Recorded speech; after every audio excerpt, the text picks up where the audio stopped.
گوجری زبان میں اپڈیٹ سنیے۔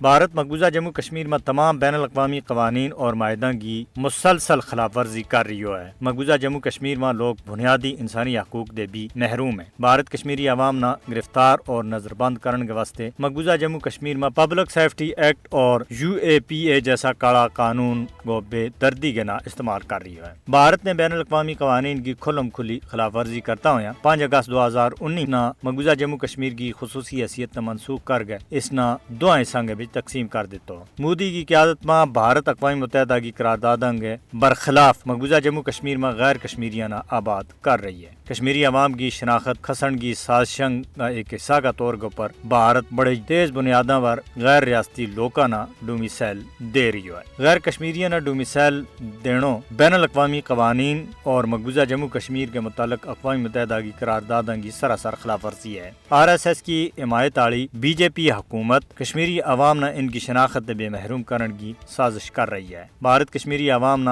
ان کا عالمی سطح کے اوپر تسلیم کیے ہوئے خود ارادیت کا استعمال دے فوجی طاقت کا بلبوتا کے اوپر روک رہی ہے۔ بھارت مسئلہ کشمیر پر اقوام متحدہ کی قراردادوں پر عمل درآمد کے واسطے تیار نہیں ہے۔ وسطائی مودی نے مقبوضہ جموں کشمیر نہ کشمیریوں کے واسطے جہنم بنا دیتا ہے۔ مقبوضہ جموں کشمیر کا لکھاں لوگوں کی قسمت نہ بھارت کا رحم و کرم کے اوپر کسی بھی صورت میں نہیں چھوڑے جا سکتا۔ عالمی قوانین اور معاہدوں کی خلاف ورزی پر بھارت نہ سخت سزا ملنی چاہیے۔ اقوام متحدہ اپنی قراردادوں کے مطابق تنازع کشمیر کا حل میں مدد کرنے کو اخلاقی طور کے اوپر پابند ہے۔